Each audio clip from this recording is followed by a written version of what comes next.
the largest film production complex in Europe. 42 stages, miles of outdoor backlot, ancient Rome rebuilt in plaster and paint, Egyptian temples, medieval fortresses, a fake New York skyline visible from the highway. And somewhere inside all of it, a man is refusing to work. His name is not important now. It wasn't important then, not really. He had made 2 films. He had good hair and a manager who knew which parties to attend. He was 29 years old and had decided, somewhere between the second film and the third, that he was a star. Not a working actor. A star. And stars, he had concluded, did not share the frame with certain kinds of people. Certain kinds of people. That was the phrase his manager used. It meant men without pedigree, men with foreign names, men whose faces looked like they had been assembled from harder materials than the ones Hollywood preferred. Men like Charles Bronson. Now here is what the young actor did not know, and what nobody on that set thought to tell him, because nobody thought it would matter. Charles Bronson had already been working for 23 years. He had come from a place so far below the bottom of the industry that the industry had no category for it. He was the 11th of 15 children. He had worn his sister's dress to school because there was nothing else to wear. He had gone into the coal mines at age 10 after his father died because 10 years old was old enough to work if you had no other choice. He had crawled through tunnels with a ceiling 3 feet high. He had breathed coal dust until it lived inside him like a second skeleton. He had come home black-faced and emptied out and eaten whatever was on the table and slept and done it again. Day after day, season after season, with no end visible from where he was standing because the mine did not offer you a view of anything except the wall directly in front of your face. He did not read about poverty in books. He did not observe it from a distance. He wore it. He ate whatever it left on the plate. He watched his mother's hands get older, faster than the calendar allowed. He learned his first English words, not in a classroom, but in a shaft, listening to the older miners call out to each other in the dark.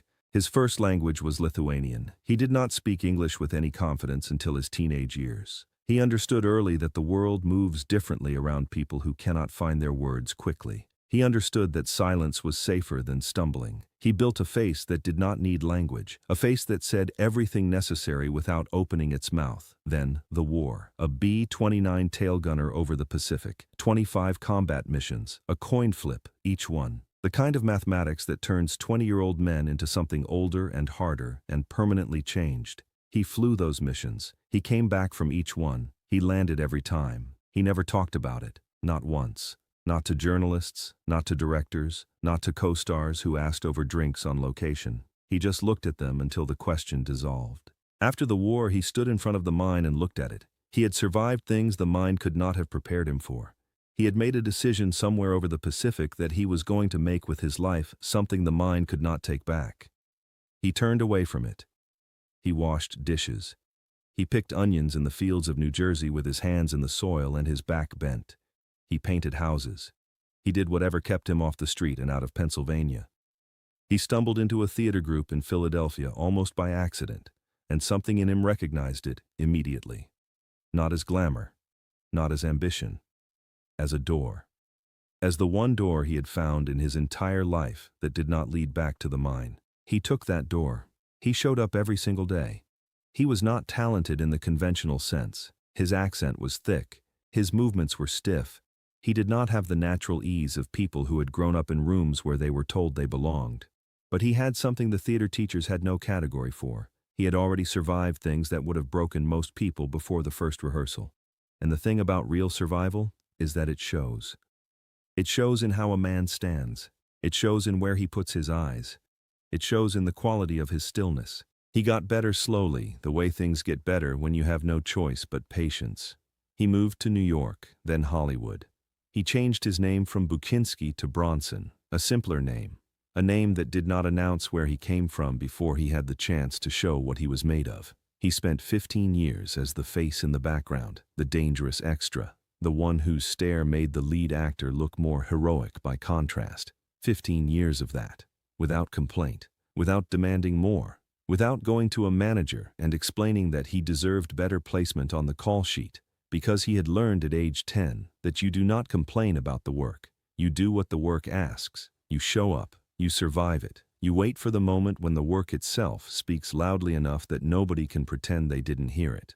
By 1968, something had shifted in Europe. The French had been putting his face on magazine covers for 3 years. They called him Le Sacré Monstre, the sacred monster. Italian producers, Spanish directors, German distributors, they saw what American studios had missed entirely. That this face was not a liability. It was the whole argument. This was the world the young actor with good hair had walked into. This was the man he had decided he would not share the frame with. He made his position known to the director on a Tuesday morning. Not quietly, in front of the full crew. He listed his reasons. He used the words professional standard. He used the words audience expectation. He used the word image. The director's name was Lorenzo. He had been making films at Cinecittà for 11 years. He had worked with men who had survived things this young actor could not have imagined surviving. He listened to the speech without interrupting. Then he looked across the stage. Charles Bronson was sitting in his chair with a cup of coffee. He had heard everything. The stage was not large. Nobody on it had heard nothing. He did not look up. He did not change anything in his posture. He turned the cup slowly in his hands and looked at the floor. That was it. Lorenzo told the young actor the production schedule was fixed. He told him the casting decisions were final. He told him he would be on set at 7 the next morning or he would not be on the film. He said this in a tone that communicated something the young actor had apparently never encountered before, that some people's time is not available to waste. The young actor came back the next morning. He had no choice. His contract was binding and his manager had made that clear by midnight. What happened over the next 3 weeks was not dramatic. There was no confrontation, no memorable exchange, no moment that anyone would write down. There was only the work. Bronson arrived first every day. He learned his lines before the director asked. He hit his marks without being told twice. When the camera ran, he gave it everything. That absolute, complete, almost frightening stillness that Italian directors had been chasing for a decade. The camera loved it the way the camera loves things that are true. The young actor watched this from across the stage. Something was happening to him that he did not have language for. He had spent 2 years learning how to perform confidence. He had practiced it. He had been told it was working. And here was a man who was not performing anything, who had nothing to prove to this room or any room, who had already survived things that would have ended most people before the first act. On the 14th day of shooting, there was a scene, a hallway, low light, 2 men. The script called for the young actor to deliver 4 lines and for Bronson to listen. Lorenzo called cut after the first take. He asked the young actor to do it again, then again, then again. After the 5th take, Lorenzo called a break. He went and stood near the coffee table and was quiet for a moment. Then one of the Italian crew members, a man named Aldo who had been loading cameras at Cinecittà since 1955, walked over and stood beside him. "He's acting his lines," Aldo said. "The other one is living them." Lorenzo did not respond, but he knew Aldo was right. He had known it from the first take. What the young actor was discovering at 29 in a fake hallway on a stage in Rome was something that cannot be taught in a classroom or learned from a manager who knows which parties to attend. It can only be found by going through the kind of thing that leaves marks, by carrying real weight for a long time, by coming out the other side without needing anyone in the room to confirm you survived. Bronson never said a word to him. Not about the speech on Tuesday morning. Not about the 5 failed takes. Not about any of it. He finished the film. He shook hands with the director. He left. And he carried nothing from that set with him. No resentment. No story to tell at parties. Because a man who has already survived a coal mine and 25 missions over the Pacific does not spend his energy on a 29-year-old with good hair and a manager. There are things worth carrying and things that are not. Bronson knew the difference. Behind the stone face and the ice-cold stare that European audiences were beginning to worship was something that almost nobody in the industry understood about him. He was, away from the camera, a man of absolute and specific loyalty. His wife, Jill Ireland, an actress, brilliant, the kind of woman who matched him completely, in intelligence, in presence, in the refusal to perform softness she didn't feel. They moved through the industry together, this odd, fierce couple, attending exactly the events they chose and none of the ones they didn't. In 1984, Jill was diagnosed with breast cancer. Bronson did not issue a statement. He did not hire a publicist. He did not turn it into a narrative about himself. He simply stopped and sat down beside her. For years, he was her guard and her advocate, using his name to push for research funding, using his voice, the one he deployed so rarely, to speak publicly about the disease in terms that were direct and without decoration. She passed in 1990. He never cried about it on camera. He never made her death into a career moment. He carried it the way the mind had trained him to carry everything. Silently, with his spine straight. 3 years later, in 1971, Sergio Leone would fight to cast Bronson in Once Upon a Time in the West after the studio pushed back. Leone won that argument. The film became one of the most studied westerns in the history of cinema.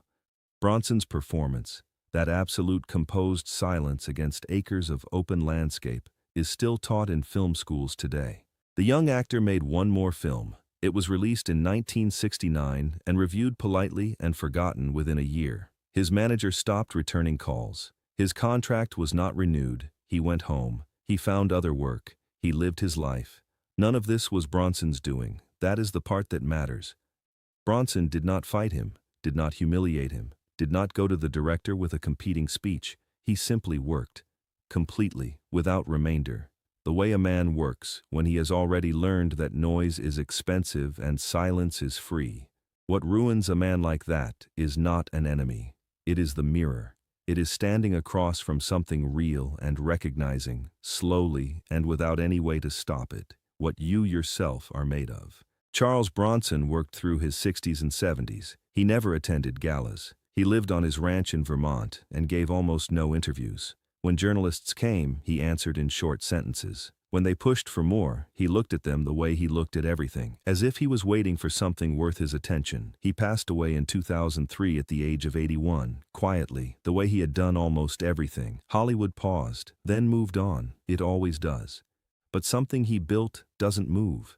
Every stoic, unbreakable figure that has anchored a film since then, every character who communicates more by saying nothing than the others say in 10 minutes, owes a debt to what Bronson proved on sets like the one in Rome in 1968. Not through speeches, not through demands. Through the one argument that cannot be answered. Show up, do the work, be more real than the room. That is the whole lesson. Every word of it fits on a Tuesday morning if you have the patience to live it. A black and white photograph. 1968.